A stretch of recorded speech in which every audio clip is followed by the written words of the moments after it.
Willie D Live. Man, that little Asian clinic, it took off. We started having, they started bringing the Chinese nationals start coming over there, and it just really grew. And then we went over to the Spanish over to Legacy Clinic, and I was there at Legacy Clinic for a minute. And I told Legacy, look, I want a clinic, a black clinic. And so then I came over to the Lions Clinic on Fifth Ward. Yeah. And I came over there. We grew that clinic pretty good, the OB clinic. And my aspect particularly when it comes to healthcare in the community, at that particular time, and still is access. A lot of people just have, they just can't get access to care. So if you run the business or you run the clinic as though you run a practice, in which practices have to be efficient to be able to continue to just make profit. And, I'm like, we can't have my people in here waiting all damn day for an appointment.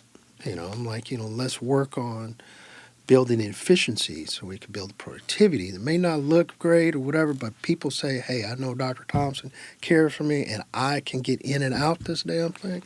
That's what would sell. That's what we're and that's how you buy community buy-in. Then along with being involved in the community and saying, hey, we worked out a deal with what's the hospital over here?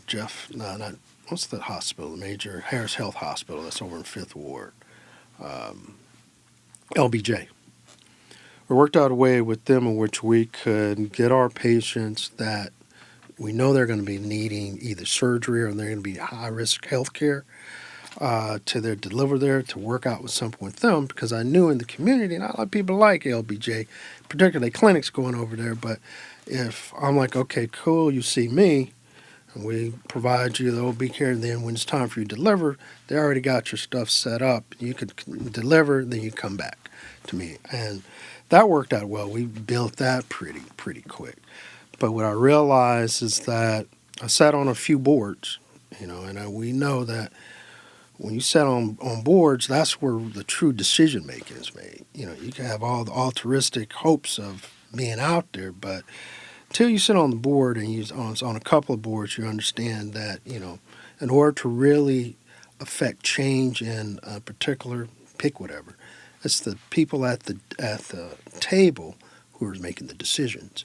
So that's when I decided to start my own practice. I said, okay, cool, I'll start my own practice and be in a financial ability in a financial place to sit at those boards.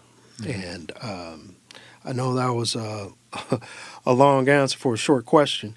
But sometimes it's needed, Sometimes it's needed to give people an overview of the services that you provide and the passion that you have.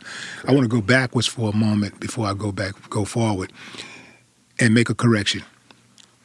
LBJ is located in Kashmir Garden. I know some of you people in Kashmir, from Kashmir, areas Kashmir Gardens was just fuming. Like, nah, that's in Kashmir Garden. That ain't Fifth Ward, Kashmir Gardens. So that's, yeah. Right. So that's Kashmir. Right. That's in Kashmir Gardens. Be Well, the main goal of Be Well is to provide access to underserved communities. And so obviously that's your passion, and that's why you are one of the owners of Be Well. That's, Correct.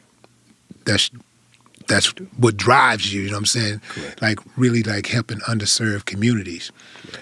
Where did that come from? Because you wasn't necessarily raised in an underserved community. You're a middle income guy, we walked the same halls, but, I was poor, you were okay. Where did that come from? I guess you knew a few poor people, though.